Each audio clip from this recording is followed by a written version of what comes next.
Apa gunanya kita memperoleh banyak harta, tapi kita nggak punya harta sejati. Harta dunia kita banyak. Itu akan lenyap begitu saja kalau kita tidak punya harta sejati. Karena akan terjadi pengelolaan yang salah. Bapak Abraham, tolong minta Lazarus turun ke dunia, kasih tahu saudara-saudara saya, keluarga saya, supaya mereka tahu tentang kebenaran firman Tuhan, tentang kehidupan sesudah di dunia ini, sehingga mereka jangan sampai seperti saya masuk dalam saya cari-cari harta, terus cari harta di dunia, tapi saya nggak ada mendapatkan harta sejati di dalam kekekalan. Shalom semuanya, ketemu lagi nih dalam podcast kita pada saat hari ini dengan narasumber kita yang waktu lalu yaitu Bapak Sosiawan Komara. Shalom. Kita kan sudah membahas tentang financial planning dengan 3 topik ya Om. Yang pertama itu mengelola harta berdasarkan Alkitabiah. Yang kedua itu adalah bagaimana memberi dengan sikap hati yang benar. Dan yang ketiga adalah bagaimana kita memiliki harta sejati, yaitu hikmat ya Om ya. Hikmat yang harusnya tuh kita cari supaya kita bisa memberi dengan benar, bisa juga menolong orang dengan benar dan mengelola harta yang kita punya dengan benar sesuai dengan firman Tuhan itu. Nah, sekarang nih kita masuk di sesi terakhir dari podcast kita Financial Planning ini. Nah, kita mau menutup podcast kita. Nah, kan kita udah bahas nih Om 3 topik itu. Gimana sih Om cara kita bisa menerapkan kebenaran yang sudah kita tahu Om? Iya, terima kasih Uli. Kalau kita sudah belajar dari sesi pertama, sesi kedua, sesi ketiga, tentu banyak yang sudah kita dapatkan. Tentunya dari apa yang kita sudah dapatkan, ya kita harus pelajari dengan baik, ya. Tentu banyak manfaat yang kita peroleh, ya. Kita harus belajar dengan cara kita belajar sambil kita mengerjakannya, ya. Jadi learning by doing, ya. Jadi tentunya firman Tuhan yang sudah disampaikan itu harus kita terapkan, harus kita kerjakan tiap-tiap hari dengan baik. Memang enggak semua seperti orang membalik telapak tangan secara instan langsung beres, langsung selesai. Begitupun masalah keuangan. Kalau mungkin kita masih ada kekurangan, kelemahan, baik dalam hal dari sesi pertama, mungkin kita masih menganggap uang itu punyanya kita, bukan punyanya Tuhan. Nah, ini kan kita harus dari nilai yang kita miliki selama ini, kita harus geser pelan-pelan bagaimana persepsi kita supaya Tuhan itu benar-benar sebagai owner, kita adalah pengelola. Begitupun di sesi kedua, bagaimana kita harus memberi dengan sikap hati yang benar, ya kita belajar. Kalau mungkin selama ini ada hal-hal yang salah, yang perlu dikoreksi, setelah kita menyaksikan podcast yang kedua ini, sikap hati yang benar, tentu kita mau belajar, ya. Dari yang tidak baik, dari yang salah, ya kita perbaiki. Supaya kita benar-benar memberi dengan sikap hati yang benar. Sehingga kita memberi bukan hanya untuk pamer. Karena Alkitab mengatakan, apa yang kita beri dengan tangan kanan, tangan kiri, tidak usah tahu. Ya, nah itu kan kita harus belajar. Begitupun harta sejati. Kita lebih lagi belajar. Karena hal ini adalah yang penting. Gunanya kita memperoleh banyak harta, tapi kita nggak punya harta sejati. Harta dunia kita banyak. Itu akan lenyap begitu saja kalau kita tidak punya harta sejati. Karena akan terjadi pengelolaan yang salah. Karena akan terjadi banyak hal-hal yang membuat kita tidak nyaman. Tapi kalau kita memiliki harta sejati, ya itu yang utama, ya. Kalau kita bisa mengelola dengan bijak, nah ini berarti kan kita perlu harta sejati. Harta sejati itu adalah hikmat, ya. Jadi cara yang terbaik adalah kita belajar sambil kita melakukannya, mempraktekkannya. Kita belajar dari mempraktekkannya. Nanti begitu ada seperti anak sekolah aja, itu kan dia belajar mempraktekkan, ada ujian, nanti kemudian ada ulangan, mempraktekkan terus tiap hari, sehingga dengan learning by doing kita akan mencapai apa persepsi yang benar mengenai pengelolaan keuangan. Ya, itu Uli. Nah, tadi kan ada bahas tentang harta sejati itu kan, Om, Iya, yaitu yang kita tahu dari sesi sebelumnya adalah hikmat, Om. iya. Gimana kita tahu kalau kita udah pakai hikmat itu, Om? Atau kita sudah menggunakan hikmat dalam kita mengelola harta sejati itu? Iya, ini pertanyaan yang menarik ya. Jadi kalau kita sudah menggunakan hikmat, itu artinya kita sudah jadi berkat, artinya kita sudah sesuai, selaras dengan apa yang Tuhan inginkan. Di situ kita bisa lihat dari dampaknya, dari hasilnya. Kalau memang semata-mata hanya untuk kepentingan kita, berarti kan ego kita. Ya, berarti bukan Tuhan yang dimuliakan.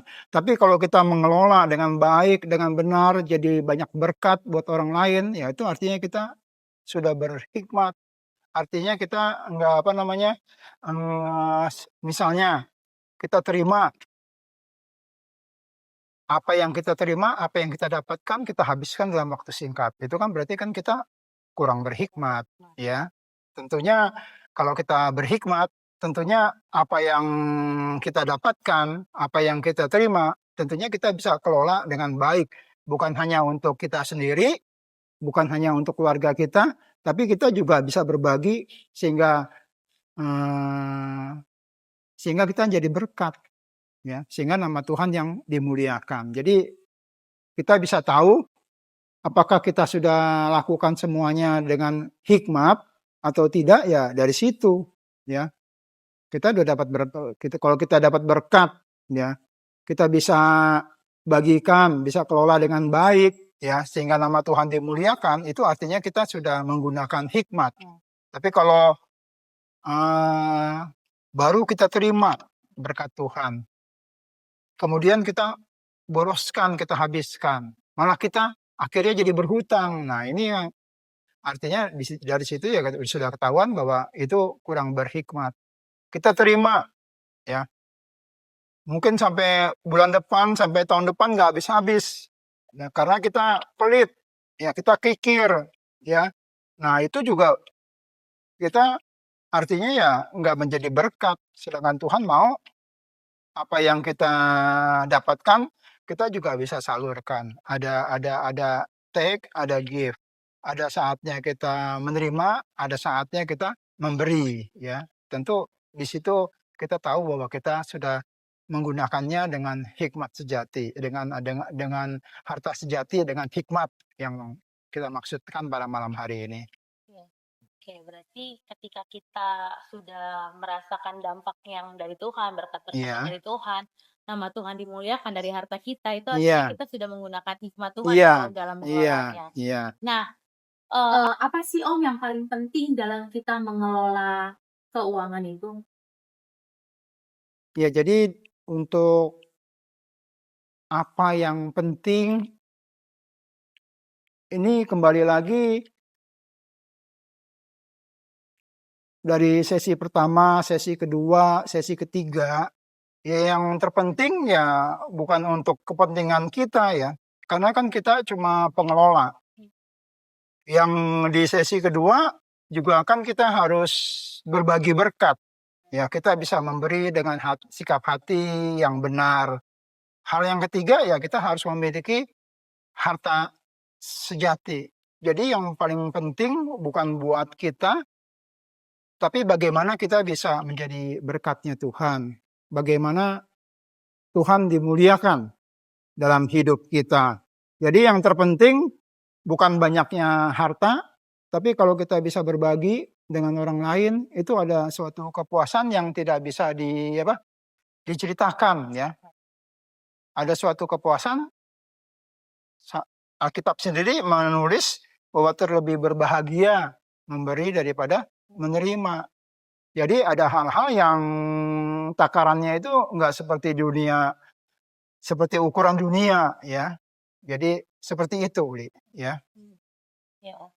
Nah, kita kan tadi bahas tentang harta sejati. Iya, Harta sejati di dunia adalah hikmat ya Om. iya, Nah, tapi kenapa sedikit orang tidak memikirkan tentang harta kekekalan itu sendiri Om? iya. Jadi harta sejati atau hikmat ya yang kita kenal sebagai hikmat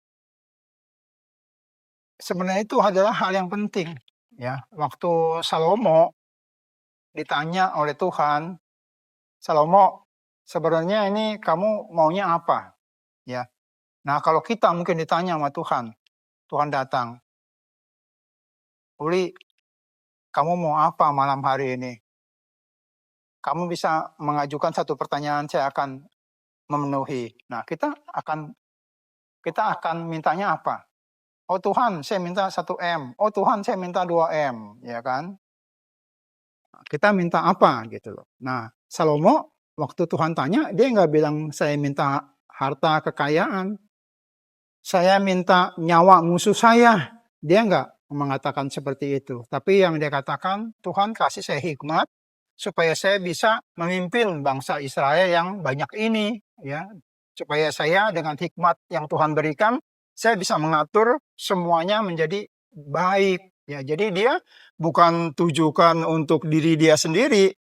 Dengan dia memiliki hikmat, itu artinya Tuhan akan pakai lebih jauh, akan terjadi kesejahteraan di Israel. Ya, begitupun kita. Kalau kita dapatkan hikmat, ya kita akan bisa mengelola dengan baik. Bukan hanya untuk kepentingan kita pribadi, kepentingan keluarga kita, tapi juga kepentingan masyarakat di sekitar, kepentingan di mana gereja lokal kita, Tuhan tempatkan kita berada, ya. Mhm. Iya, Iya Om. Berarti artinya kita pun harus juga bisa menabur di ladang yang subur itu ya Om ya. Ketika kita punya hikmat itu pasti kita kan menabur di ladang yang subur untuk bisa mengumpulkan harta kekekalan kita yaitu di surga nanti kan iya, Om. iya, Nah, ketika ada sanak saudara kita atau tetangga kita yang belum memiliki kesadaran akan harta kekekalan itu, iya. bagaimana sikap kita Om sebagai keluarga yang sudah tahu tentang harta kekekalan itu, untuk mengingatkan mereka, itu gimana caranya ya, Om? Iya, Alkitab juga sudah mencatat ya. Dari firman Tuhan kalau kita baca cerita Lazarus dan orang kaya itu sebenarnya sudah ada ya. Jadi waktu orang kaya ini mati, Lazarusnya juga mati ya. Di situ kan Lazarus ada di pangkuan Bapak Abraham. Jadi orang kaya itu menderita dia di dalam api neraka. Sampai dia bilang, Bapak Abraham, tolong minta Lazarus turun ke dunia, kasih tahu saudara-saudara saya, keluarga saya, supaya mereka tahu tentang kebenaran firman Tuhan, tentang kehidupan sesudah di dunia ini, sehingga mereka jangan sampai seperti saya masuk dalam saya cari-cari harta, terus cari harta di dunia, tapi saya nggak ada mendapatkan harta sejati di dalam kekekalan, ya. Akhirnya saya binasa, ya. Nah, tapi apa yang menjadi jawab Abraham? Abraham katakan, ya padamu, pada saudaramu itu sudah ada hukum kitab para nabi, kesaksian daripada nabi-nabi sudah ada.